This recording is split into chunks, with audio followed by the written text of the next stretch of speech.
bahwa kasih yang tidak pemarah itu tidak bisa dikalahkan oleh rasa benci. Jangan sampai saya bilang, saya terlalu mengasihi dia Pak Pendeta, saya terlalu sayang dia. Tapi setelah saya tahu dia sifat begini nih, saya lihat dia tuh macam saya mau cek mati sah. Itu kebencian.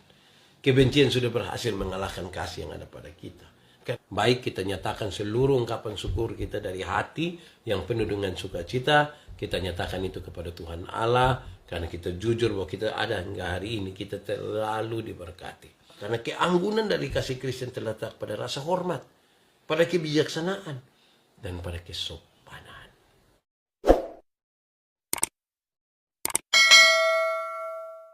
Baik saudara-saudara, mari kita siap hati kita.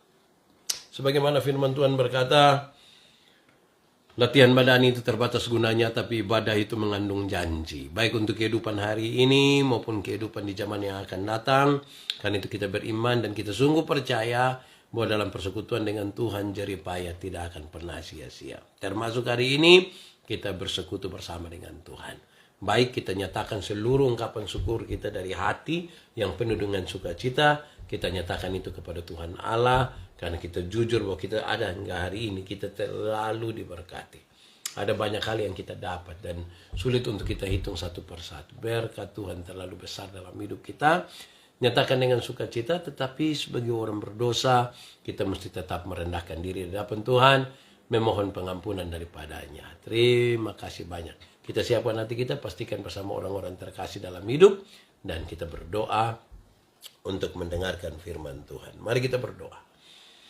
Ya Tuhan Allah, Bapa yang baik, Bapa yang penuh dengan kasih setia, kami sudah ada di ruang virtual ini di malam penuh berkat. Satu hal yang pasti bahwa puncak dari semua ini adalah kami hanya mau mendengarkan firman Tuhan, dan kami mohon kuasa Roh Kudus-Mu menolong kami untuk seluruh fasilitas yang kami pakai, juga pribadi demi pribadi Tuhan jamah, seluruh hati, pikiran, dan hidup kami semuanya. Terima kasih.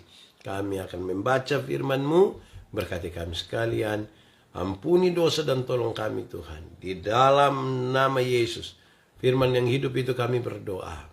Amin. Bapak Ibu saudara-saudara yang dikasihi dalam Tuhan Yesus, dalam sukacita malam hari ini, selanjutnya kita akan melanjutkan apa yang menjadi pembahasan kita pada kemarin malam, bicara tentang kasih. Menurut pertama Korintus pasal 13 ayat 4-7, ini bahan yang juga kemarin untuk kita melanjutkan maksud-maksudnya. Dan saya akan bacakan kembali untuk kita menurut surat pertama Korintus pasal 13 ayat 4 sampai ayat yang ke-7. Kasih itu murah hati. Ia tidak cemburu, ia tidak memegahkan diri dan tidak sombong, ia tidak melakukan yang tidak sopan dan tidak mencari keuntungan diri sendiri, ia tidak pemarah dan tidak menyimpan kesalahan orang lain, ia tidak bersuka cita karena ketidakadilan, tetapi karena kebenaran, ia menutupi segala sesuatu, percaya segala sesuatu, mengharapkan segala sesuatu, sabar menanggung segala sesuatu. Demikian firman Tuhan. Berbahagia setiap orang yang mendengar firman, memelihara dan melakukan dalam hidup setiap hari. Shalom. Yang mengambil bagian di malam penuh berkat, malam sukacita. Tuhan Yesus menyertai saudara. Tuhan Yesus memberkati saudara. Terima kasih. Kita berbicara tentang kasih. Saya mempersiapkan 1-2 hal ini untuk kita renungkan bersama-sama, sambil bukan saja renungkan, kita ukur apakah memang kita ada di situ atau tidak, atau justru kita jauh dari apa yang disebutkan kasih, padahal yang mencirikan kita berbeda dari orang lain itu adalah kasih. Mestinya anak-anak Tuhan yang jalan tuh dikenal dan dilihat sebagai orang-orang yang penuh kasih, orang-orang yang penuh kemurahan hati, dan biar kehadiran kita tuh membuat nama Tuhan dipermuliakan. Terima kasih banyak saudara-saudara. Mari kita sama-sama belajar, sekedar hanya ingin mengingatkan kita kembali. Tadi malam 2 hal itu. Pertama, kasih itu sabar. Sabar bukan sekedar sabar terhadap sebuah keadaan yang sulit, yang rumit, bukan. Tapi sabar yang dimaksud lebih kepada sabar kepada orang lain. Kita ini ketemu semua orang tiap-tiap hari, dan seringkali kita marah, kita jengkel, kita penuh kepahitan, dan kita diajarkan untuk sabar. Yang kedua, kasih itu murah hati. Diharapkan kita bisa murah hati, jangan penuh dengan kemahalan, supaya dalam kemurahan itu kita berbagi tentang kasih karunia Allah yang Tuhan berikan bagi kita. Sekarang selanjutnya saya ingin menambahkan 7 bagian lagi. Saya sebut 3, kan tadi sudah 2 disebutkan. Kasih itu sabar, kasih itu murah hati. Sekarang yang ketiga, saya ingin untuk kita memahami apa yang dituliskan Alkitab tentang kasih itu tidak cemburu. Kasih tidak cemburu. Adakah di antara saudara-saudara yang tukang cemburu kok? Ada kok? Ya, pasti kita nih agak rasa-rasa, saya bukan cemburu Pak, saya hanya, itu hanya tuh yang lagi omong tentang kecemburuan sebenarnya. Tapi saudara-saudara, sebenarnya ada hal yang penting sekali tentang tidak cemburu. Kenapa? Karena seringkali orang dibawa pada godaan cemburu ini oleh karena dua hal. Dan ini menjadi catatan serius. Yang pertama, cemburu terhadap milik orang lain. Kadang-kadang kita ini cemburu terhadap orang lain pemilik. Kita mau itu orang lain pemilik. Kita merasa cemburu sekali karena orang lain memiliki sesuatu. Apalagi kita tidak memiliki. Kita suka yang itu tapi dia yang dapat. Ini membuat kita cemburu, saudara-saudara. Hati-hati dengan cemburu. Karena cemburu itu bisa berakibat sesuatu yang tidak baik. Orang kalau cemburu karena cinta, dia bisa bunuh orang. Bisa lompat dari atas jembatan, bunuh diri. Karena dia merasa hidup sudah tidak berguna. Hati-hati dengan cemburu. Tapi yang kedua, saudara, berkaitan dengan kita cemburu karena orang lain telah memiliki apa yang belum kita miliki. Orang lain sudah memiliki apa yang belum kita miliki. Kadang-kadang nih saudara, ini dia maksud begini. Kita tidak tega kalau ada orang lain punya sesuatu. Kita tidak tega. Kita tidak mau. Kalau tidak tega itu berarti kita masih pakai kasih sedikit. Ini kita tidak mau ada orang sesuatu. Ada punya sesuatu. Itu orang punya jabatan juga kita tidak suka. Itu orang beli auto satu juga kita tidak suka. Itu orang bikin rumah baru juga kita tidak suka. Seringkali orang taruh di penghiasan di muka juga kita tidak suka. Macam-macam kita tidak suka. Sukaan itu yang sebenarnya mencirikan kecemburuan kita. Cemburu terhadap orang lain pemilik, tetapi kita cemburu dan kita berharap orang lain jangan memiliki itu. Kalau mau kita yang miliki saja. Kalau mau ada apa-apa datang ke kita. Kalau mau kitalah yang menjadi inti dari itu. Nah, kasih tidak begitu. Kasih itu tidak cemburu. Masing-masing orang dan dia berkat sendiri. Masing-masing orang dan dia punya masalah sendiri. Jangan sampai kita terlalu melihat kepada apa yang menjadi berkat-berkat orang. Sampai kita lupa bahwa kita juga diberkati oleh Tuhan. Kadang-kadang kita ini melihat terlalu jauh kepada orang lain dan tidak berefleksi terhadap diri sendiri apa yang sudah Tuhan berikan kepada kita. Itu ketiga. Di bagian yang keempat saya ingin sampaikan bahwa kasih itu tidak memegahkan diri. Kasih tidak memegahkan diri. Kasih itu tidak menonjolkan diri, saudara. Siapa yang mengaku ada kasih di dalam dirinya, dia tidak akan pernah menonjolkan diri lebih dari orang lain. Tidak. Dia jaga betul-betul. Kenapa, saudara-saudara? Karena sebenarnya kasih itu ingin menunjukkan kepada sebuah ketidaklayakan. Ingin dia taruh di situ. Apapun yang kita buat, kita tidak mau menonjolkan diri. Bahkan kita semakin berkurang-kurang.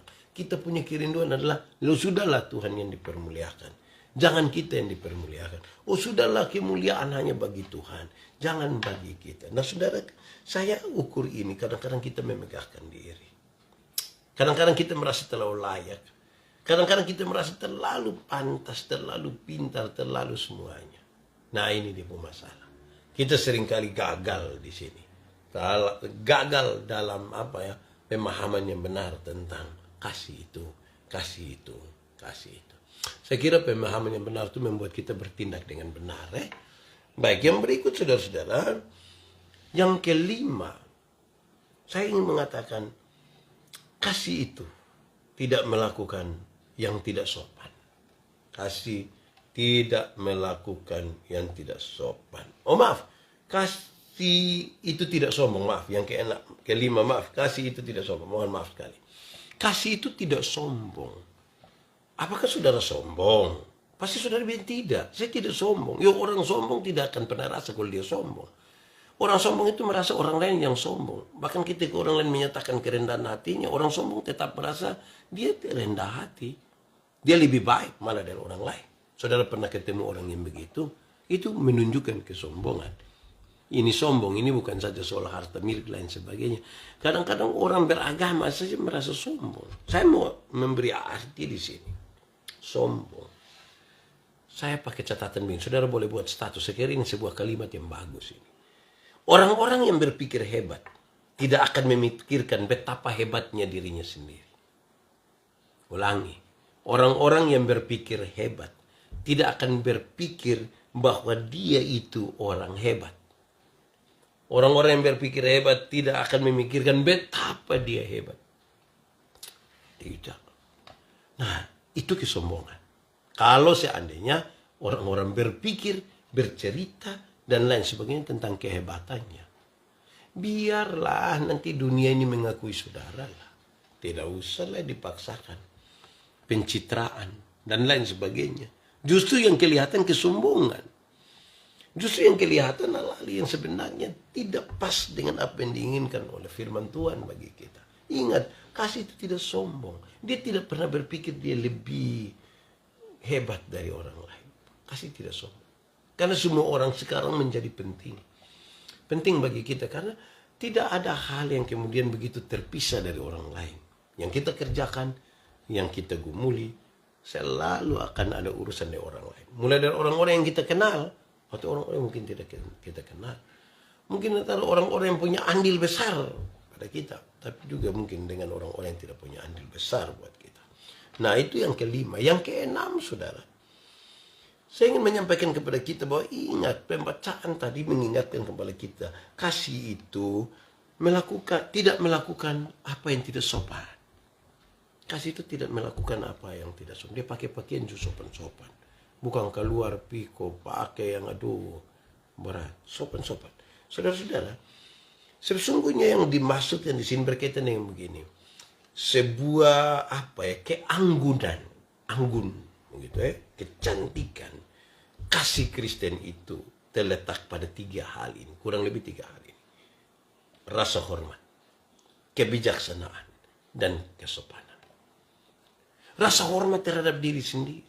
Rasa hormat terhadap orang lain. Kita bertindak dan berpikir, berbicara dengan bijaksana. Dan kemudian saudara-saudara, kita ada dalam kesopanan. Penuh kesopanan. Sopan itu juga salah satu indikasinya adalah orang-orang yang rendah hati. Orang yang begitu menjaga kesopanan, ini orang yang baik. Dia tahu siapa dia. Dia mau untuk ada di sekitar banyak orang, tetapi nilai-nilainya dijaga. Sudah 6 itu. Ketujuh, saudara. Kita hanya sampai ke 9 karena janji saya nanti besok kita selesaikan yang tinggal 6 itu. Ketujuh, saudara. Kasih itu tidak mencari keuntungan untuk diri sendiri. Kasih itu tidak rakus. Tidak mencari keuntungan bagi diri sendiri. Paling tidak, saudara, kadang-kadang orang yang tidak memiliki kasih terlampau banyak menuntut hak. Terlalu menuntut hak. Ya Pak, tapi kan hak itu kan saya punya. Tidak apa-apa kan kalau saya menuntut. Iya, tidak apa-apa. Yang menjadi masalah itu adalah, saudara, jangan sampai yang kita cari semata-mata tuh keuntungannya saja. Kenapa? Sebab ada kelompok orang yang lain adalah, kalau kelompok pertama itu adalah orang yang selalu menuntut hak, maka yang kedua sekiranya yang penting supaya tidak mencari keuntungan bagi diri sendiri adalah orang-orang yang selalu mengingat akan kewajibannya. Dia punya kewajiban apa yang dia harus kerjakan. Supaya kemudian oleh karena menjalankan kewajiban itu ada sesuatu yang dia dapat, ya itu perlu disyukuri. Kenapa? Karena dia tidak mencari keuntungan sendiri. Orang yang betul-betul dia sadar bahwa dia punya kewajiban-kewajiban. Terutama dalam konteks beriman, dalam konteks orang percaya, maka kita mesti menyadari bagaimana kita punya mengingat kewajiban kita dalam pelayanan, mengingat kewajiban kita dalam 1-2 hal lain yang baik dan penting bukan saja bagi kita, tetapi juga bagi orang lain. Kedelapan, kasih itu tidak pemarah. Kasih itu tidak pemarah. Sedikit-sedikit marah, buang kesalahan ke seorang lain, blokir, emosi, usir, segala macam. Kasih tidak pemarah. Kalau Anda memiliki kasih, saudara bukan tampil sebagai orang yang marah-marah, apalagi melemparkan kemarahan kepada yang lain. Kasih tidak pemarah. Kenapa? Karena kasih tidak menyerah, tidak kalah terhadap rasa benci. Kita tergoda untuk membenci sejumlah hal. Kita tergoda untuk membenci orang-orang yang bertingkah tidak pas seperti apa yang kita mau. Kita tergoda, saudara-saudara, untuk penuh emosi karena berbagai-bagai hal yang terjadi dalam hidup kita, dalam kerja kita, dan dalam visi kita ke depan. Ingat bahwa kasih yang tidak pemarah itu tidak bisa dikalahkan oleh rasa benci. Saudara, saya omong ulang. Jangan sampai saya bilang, saya terlalu mengasihi dia Pak Pendeta, saya terlalu sayang dia. Tapi setelah saya tahu dia sifat begini nih, saya lihat dia tuh macam saya mau cek mati sah. Itu kebencian. Kebencian sudah berhasil mengalahkan kasih yang ada pada kita. Karena kita mengambil keputusan untuk ada dan tinggal dalam kebencian. Itu yang salah. Kita bisa introspeksi diri ya. Dan saya kira itu menjadi penting. Yang terakhir, kasih itu tidak menyimpan kesalahan orang lain. Kasih itu tidak menyimpan kesalahan orang lain ya. Saudara mungkin benci seseorang, saudara marah seseorang. Tapi kalau Anda mengasihi, Anda tidak akan pernah menyimpan kesalahan orang lain. Pak Pendeta, bagaimana kita tidak menyimpan? Ya, saya sudah coba untuk melupakan. Tidak. Yang dimaksudkan di sini adalah, kalau saudara tidak mau menyimpan kesalahan orang lain, saudara butuh mengampuni. Kalau saudara tidak mengampuni, maka saudara terlalu banyak menyimpan kesalahan orang lain. Membentuk kepahitan dalam hidup kita. Roh Kudus sulit masuk di dalam hati yang penuh dengan kepahitan. Karena itu kalau kita tidak menyimpan kesalahan orang lain, maka kita diminta untuk mengampuni. Tapi sekali lagi saya katakan kepada saudara, dalam kepentingan pengampunan, mengampuni dan mengampuni sekaligus berdamai, itu mesti jalan satu kali. Saya suka mengatakan begini, ada orang yang mau mengampuni tapi tidak mau berdamai. Ada yang sebaliknya mau berdamai tapi tidak mau mengampuni. Yang mau mengampuni tapi tidak mau berdamai itu biasa drama. Ada apa-apa sengaja kumpul kopangi dong, bawa mes suruh dong cium di muka kita supaya kita tahu dong suruh mengampuni. Tapi tidak mau berdamai, tidak menyelesaikan masalah. Ada orang yang dengan tegas betul-betul dia ingin mengatakan begini, Pak Pendeta, untuk marah saya tidak marah. Kok kita mau marah juga apa kok? Kita sama-sama tua-tua, besar-besar. Untuk marah saya tidak akan marah Pak Pendeta. Tapi kalau dia mau datang pun pintu rumah terbuka bagi dia. Tapi untuk saya mimpi dia, biar saya tidak akan biar. Nah, ini dia mau mengampuni tapi tidak mau berdamai. Padahal dalam pengampunan itu pengampunan dan damai itu pendamaian jalan sama-sama. Yang kedua, saudara-saudara, apakah yang dimaksud mengampuni itu benar-benar kita lupa seperti kata sudah mati, tidak ingat? Oh tidak, Deborah Iwan. Mengampuni itu bukan melupakan masalah. Semakin sakit hati, semakin tidak bisa dilupakan. Saudara semakin tersakiti, saudara tidak bisa melupakan. Yang dimaksud dengan mengampuni itu bukan melupakan masalah, tetapi mengampuni ialah membebaskan diri. Menyambut itu orang, menyambut dia pun kesalahan, sambil siap dia ada kemungkinan besok bikin kesalahan baru. Sehingga kata Alkitab, berapa kali kita harus mengampuni? Tuhan Yesus bilang 70 kali 7 kali. Bukan soal 490 kalinya, tapi mengampuni terus-menerus. Kita ketemu istri, ketemu suami tiap hari, memangnya tiap hari dong bikin baik-baik. Saudara ketemu saudara pun pacar tiap hari dia baik-baik. Dia emosi, dia marah. Kalau saudara tidak punya hati yang luas untuk mengampuni, saudara akan ambil langkah-langkah yang justru menyakiti, bukan saja menyakiti dia, menyakiti diri sendiri. Nah, lebih lanjut saudara ingin mengatakan, kasih itu kan tidak menyimpan kesalahan orang lain. Bagian yang kedua adalah banyak orang mau berdamai tapi tidak mau mengampuni. Mau berdamai tapi tidak mau mengampuni. Nah, berdamai atau tidak mau tidak mau mengampuni ini kadang-kadang terjadi dalam hidup kita. Kita dalam tanda petik seperti dipaksa oleh keadaan, oleh keluarga, oleh apa itu sudah kita berdamai sudah. Kita berdamai sudah. Tapi sesungguhnya kita tidak mau mengampuni. Kita hanya berdamai. Ini dia masalah.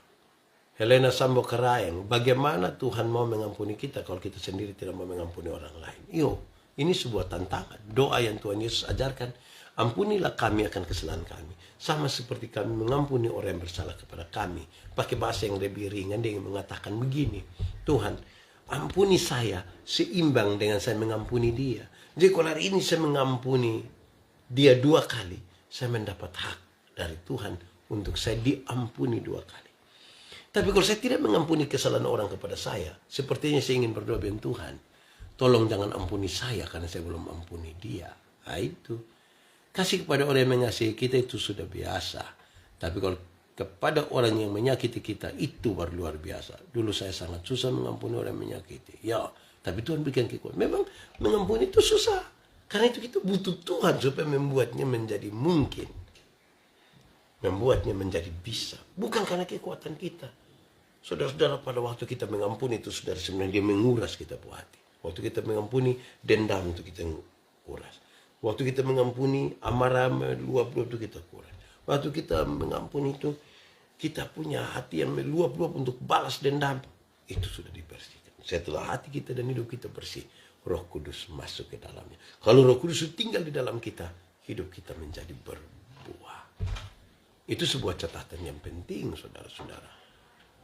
Ini bahaya kalau kita bicara dan suka terhadap pengampunan, tapi secara pribadi kita tidak mau untuk mengampuni. Ini sudah 9 hal semuanya ditambah dengan tadi malam. Tapi kita berbicara tentang hal yang serius sekali. Berdamai tapi tidak mau mengampuni, kau hidup dengan kodok terus. Kita pencitraan saja. Kadang-kadang orang paham, aku pegang tangan. Kita pegang tangan. Tapi hati kita keras. Kita tidak mau mengampuni. Hari Natal kita sengaja pergi sebab selamat, tapi hati kita tidak begitu. Nah, mari kita belajar ingat kasih itu. Dia saya sebut 9 kasih itu sabar. Dia bukan sabar saja pada keadaan, tapi sabar terhadap seseorang, sabar. Mesti sabar. Kasih itu murah hati. Ada banyak orang tidak murah hati, berat malah. Ya. Biasa orang bilang, "Neo, pigi suko abisu." No, pigi suko abisu itu bukan berarti supaya masalahnya yang selesai saja. Seolah-olah kita super. Pigisu itu harus betul-betul pergi untuk buka hati. Sambil siap. Kalau kita berbaikan kembali, kita ada kemungkinan disakiti kembali. Kita memang tidak mau terluka. Kalau kita tidak mau terluka, jangan coba-coba pelihara itu yang tidak baik dalam hidup kita. Kalau kita serap semua yang tidak baik dalam hidup kita, ya begitulah kita pun keadaan. Nah, saudara-saudara, lanjutkan. Kasih itu tidak cemburu. Dia tidak cemburu. Kalau cemburu itu, itu dia kasih tidak ada itu mengkali. Egois yang besar itu. Kasih itu tidak memegahkan diri, tidak pernah menonjolkan dirinya. Tapi justru dia menunjukkan semacam ketidaklayakan. Kasih itu tidak sombong. Kenapa? Karena orang-orang hebat itu tidak pernah berpikir tentang dirinya yang hebat. Maksudnya, bahwa ketika orang-orang hebat ada, mereka tidak pernah memikirkan betapa hebat dirinya, betapa pentingnya dia, betapa intinya dia dalam sesuatu. Tidak. Yang berikut, saudara-saudara, ingat kasih itu tidak sombong. Ya, tetapi kasih itu juga sekaligus tidak melakukan yang tidak sopan. Dia menjaga pakaian, bahasa, tindakan, pikiran semua harus yang sopan, bukan yang tidak sopan. Karena apa? Karena keanggunan dari kasih Kristen terletak pada rasa hormat, pada kebijaksanaan, dan pada kesopanan. Wow, betapa hebatlah. Kasih itu tidak pemarah. Kenapa? Karena kasih tidak boleh dikalahkan oleh rasa benci. Kadang-kadang kita pun rasa benci terlalu kuat, terlalu tinggi, sampai justru kita mengorbankan kasih yang ada di dalam kita. Kasih itu tidak mencari keuntungan sendiri, dengan hanya menuntut hak. Karena kasih juga, saudara-saudara, adalah ini sebuah bagian di mana dia selalu mengingat akan kewajibannya. Bukan saya menuntut hak, tetapi mengingat kewajibannya. Kita berdoa lagi. Terpuji nama Tuhan. Terima kasih untuk malam hari ini. Tuhan memberkati kita. Mari kita berdoa. Ya Tuhan Allah, terima kasih banyak sudah ada kesempatan bagi kami untuk belajar firman Tuhan. Soal kasih yang sangat luar biasa. Tuhan terima kasih banyak. Kasih itu hanya merujuk kepada Tuhan. Biarlah itu juga terpancar dalam kehidupan kami. Kami akan istirahat malam ini. Kami mohon pimpinan bagi kami. Kami mohon Tuhan sertai kami dalam susah dan senang. Tuhan memanggil kami semua dalam persekutuan indah ini. Terpuji nama Tuhan. Terima kasih. Di dalam nama Yesus kami berdoa. Amin.